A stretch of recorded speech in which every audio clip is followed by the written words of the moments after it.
Ciao a tutti, sono Claudio e Caffè è la mia passione. Oggi faremo una recensione tanto attesa, me l'avete chiesta tanti nel canale perché l'Aroma Plus è una macchina di cui spesso si è parlato nei commenti sotto le altre recensioni che ho fatto. E quindi oggi vi parlerò di questa macchina che fa parte del gruppo Aroma. Vi invito a guardare l'intervista che ho fatto al loro direttore commerciale Caterina. L'ho fatta qualche tempo fa sul canale, è molto interessante, tratta di tanti aspetti e vi invito a guardarla. Aroma Macchine è un'azienda appunto di Caserta, provincia di Caserta, e produce macchine completamente made in Italy, e questo già fa una netta distinzione rispetto a tanti altri produttori che magari fanno appunto prodotti non realizzati in Italia, quindi diciamo che di partenza già partiamo da un livello qualitativo superiore rispetto ad altri brand. Della loro linea l'Aroma Plus è la sua top di gamma per un utilizzo sia casalingo che professionale, e la top di gamma per quanto riguarda le macchine a un braccio. Andiamo a vedere il contenuto della confezione. La confezione è molto piccola e contiene semplicemente la macchina,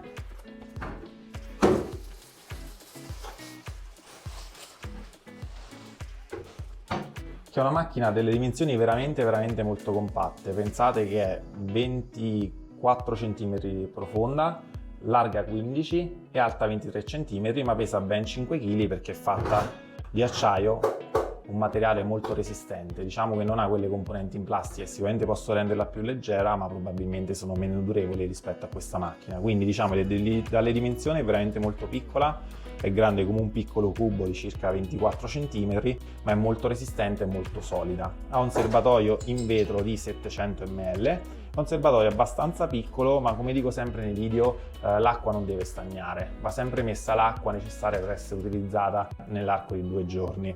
La scelta del serbatoio in vetro è una scelta che a me piace perché il vetro è un materiale che non rilascia microparticelle, è facilmente lavabile e igienizzabile, può essere messo anche in lavastoviglie. E poi c'è questo tubicino di pescaggio che appunto può essere messo sia all'interno del serbatoio di vetro presente nella macchina, oppure potete farlo pescare in altre bottiglie se vi è più comodo. Per quanto riguarda la lunghezza del cavo, il cavo è abbastanza lungo perché è addirittura 1,25 m, quindi diciamo che è comodo per raggiungere tutte le parti della cucina o del posto dove lo andrete a mettere. 1,25 m è più lungo della media. Per quanto riguarda le versioni disponibili, come potete vedere ci sono vari colori, qui ne ho presi solo 2 ad esempio, ma la gamma dei colori di un po' tutte le macchine Aroma è veramente molto grande, e in più è una macchina che si presta anche all'utilizzo professionale, quindi può essere accessoriata dal deconto per chi appunto ne fa comodato, in più ha la possibilità di avere optional il gruppo totalmente in ottone, e in più tutti i colori che vi invito a guardare sul sito perché ci sono veramente tanti colori per trovare il giusto abbinamento con la propria cucina. Per quanto riguarda il voltaggio, devo dire che un po' tutte le macchine Aroma hanno veramente un voltaggio bassissimo. Questa macchina è una macchina che assorbe 480 watt, è un dato tra i veramente più bassi della categoria, e questo fa sì che questa macchina possa essere usata anche in quelle condizioni come per esempio in campeggio, in camper, ha un assorbimento veramente basso. Per quanto riguarda la manutenzione, come tutte le macchine io consiglio sempre di fare la decalcificazione, e vi rimando al video della decalcificazione dove si riempie appunto metà serbatoio, si inserisce un liquido decalcificante e si va a erogare. Ma la cosa più interessante di questa macchina è appunto la pulizia che si può fare con la rimozione del beccuccio, perché il beccuccio si rimuove facilmente. Innanzitutto è molto facile rimuovere il contenitore delle acque grigie, che è molto capiente, molto stabile, si rimuove veramente molto facilmente, si lava in lavastoviglie ed è veramente molto facile da fare, e questo lo apprezzo molto. Come sapete e come avete visto in altre recensioni, talvolta rimuovere questo contenitore delle acque grigie c'è sempre il rischio di sporcarsi perché non ha un design diciamo molto facile da rimuovere e da pulire. In più, dicevo, si può rimuovere il beccuccio, è veramente un'operazione molto facile, basta ruotare il beccuccio. Se la macchina è nuova si farà un po' fatica la prima volta, si può inserire la mano sotto e con un dito andare a rimuovere tutto il gruppo pressacialda inferiore. Inoltre questo disco pressacialda con una leggera rotazione può essere aperto e qui si può andare a pulire accuratamente la macchina. Io vi assicuro che questa piccola operazione è determinante nella qualità del caffè che andrete poi a trovare in tazza, perché se questo pressacialda e questo beccuccio è molto sporco e non si riesce a lavarlo approfonditamente come per alcune macchine, quel sapore di bruciato potrebbe essere appunto il gruppo sporco qui sotto. Se la macchina che avete non vi permette di pulirlo, quei residui di caffè bruciato dell'erogazione precedente ve li ritroverete ovviamente in tazza. Quindi questo fatto, la pulizia così facile, la possibilità di rimontarlo sempre così facilmente, per me è un vero vantaggio di questa macchinetta, che veramente la rende tra le mie preferite. Tra gli altri vantaggi di questa macchina, che la renderà veramente molto durevole nel tempo, è anche questa ghiera in ottone del gruppo Pressacialda. Questa ghiera in ottone, oltre ad essere in ottone, è comunque un vantaggio perché ha una conduzione termica che subisce meno i sbalzi di temperatura, quindi troverete vantaggio soprattutto se si utilizza la macchinetta in maniera continuativa, una macchinetta è sempre pronta, ha sempre una temperatura costante e permette le erogazioni costanti durante il tempo.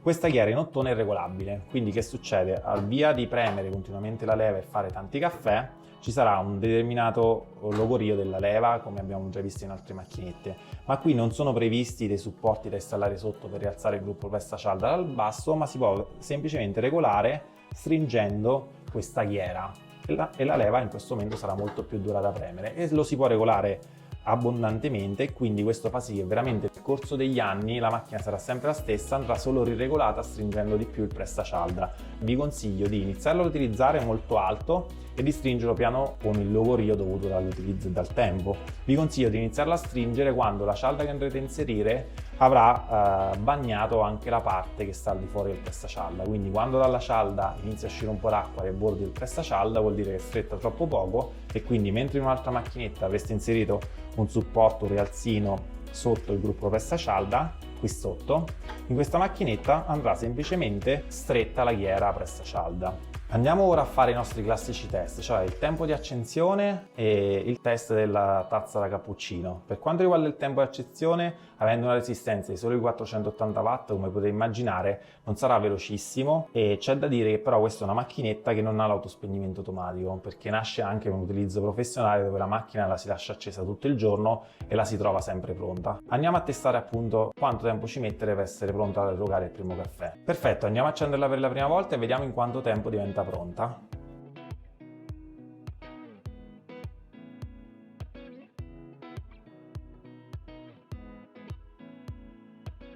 Perfetto, la macchina è divenuta pronta in 2 minuti e 2 secondi, quindi come ci dicevamo spesso negli altri video, il tempo di prima accensione per essere pronto al primo caffè è inversamente proporzionale alla potenza della macchina. Avendo una resistenza che consuma solo 480 watt, il tempo ovviamente è più lungo ed è stato di 2 minuti.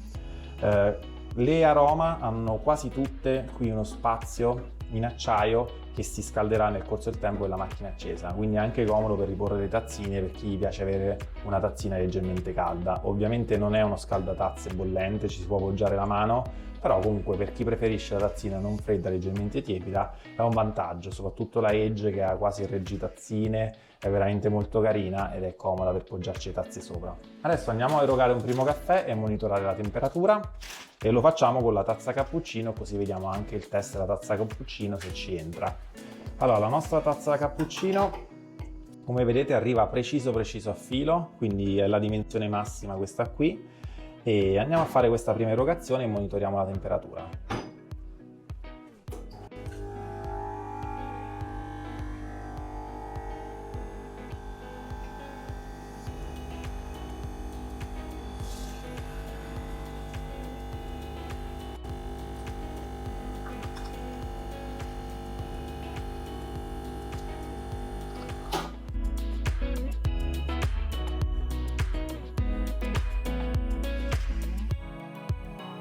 Ok, la temperatura è stata ai 56 gradi. Adesso, come dico sempre, a chi piace il caffè caldo è meglio fare una prima erogazione a vuoto, aspettare la macchina torni pronta e calda e bere il secondo caffè, figlio della seconda erogazione. Andiamo a fare la seconda erogazione e vediamo che temperatura raggiunge la macchina.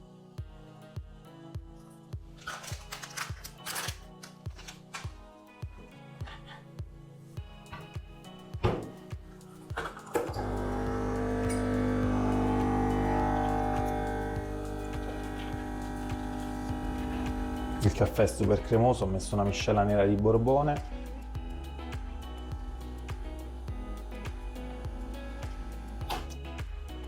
Andiamo a vedere questo secondo caffè.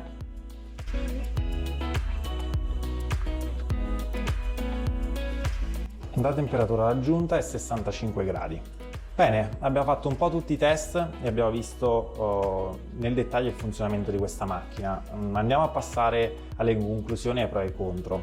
Allora, innanzitutto parliamo dei contro. Io come difetto trovo forse i tasti non mi fa impazzire la qualità di questi tasti. È vero che sono usati anche da altri produttori di macchinette, però talvolta tendono a rovinarsi, però è vero pure che è veramente una riparazione che si fa in un attimo, e quindi se avete acquistato da un negozio di fiducia che sa fare anche un minimo di assistenza, non ci metterà niente a sostituirveli nel caso si rompano. Ad ogni modo, uno dei vantaggi di comprare un prodotto del genere italiano, che ha dietro un'azienda che fa un'assistenza veramente capillare, è che qualsiasi cosa si rompe questa macchina è sicuramente riparabile, si trova il pezzo di ricambio, è facilmente riparabile, una macchina è nata per durare nel tempo.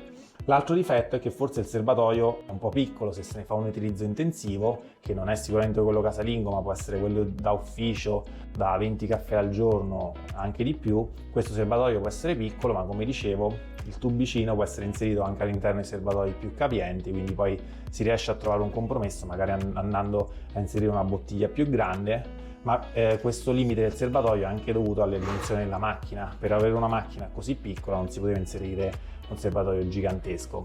Ma passiamo adesso ai pro della macchina. Come sapete è una macchina che a me piace molto, perché in queste dimensioni veramente così compatte è una macchina veramente dura, veramente forte, che durerà nel tempo, e questo a me piace. Fa un ottimo caffè e soprattutto ha quella facilità di pulizia che vi ho mostrato prima nel video della rimozione del beccuccio, rimozione delle acque grigie, che secondo me sono dei plus fondamentali per fare un buon caffè. E in più la pulizia, la ghiera in ottone girevole e regolabile, la facilità di disponibilità dei pezzi di ricambio e la facilità nella riparazione fa sì che questa sia una macchina fatta per durare. Quindi il suo compromesso tra il rapporto qualità-prezzo è veramente competitivo, se consideriamo che questa macchina sicuramente ci durerà più delle macchine che io chiamo usa e getta, fatte non in Italia e di plastica. E questa è una macchina che si trova sul mercato, cioè tra i 130 e i 150 euro. Quindi secondo me, se uno può spendere un po' di più delle offerte che si trovano nei vari centri commerciali, questa è una macchina che merita questi soldi proprio per tutti i pro che vi ho detto prima, dal buon caffè, dalla facilità con cui si può pulire, dal fatto che è una macchina che è resistente, durerà nel tempo, anche la ghiera regolabile in ottone, che secondo me è un plus favoloso per chi appunto ha una macchina che farà tanti caffè e si andrà a deteriorare. La ghiera regolabile è fondamentale, e quindi sostanzialmente è una macchina che a me piace tantissimo, è un produttore con cui mi trovo bene, quindi mi sento di consigliarvela. Se questo video vi è piaciuto, vi chiedo assolutamente di lasciarmi un commento, farmi delle domande su questa macchina o su altre macchine che volete vedere confrontate, lasciate un like, un pollice su e iscrivetevi al canale, così mi stimolerete a fare tanti altri video. Con questo vi saluto e alla prossima!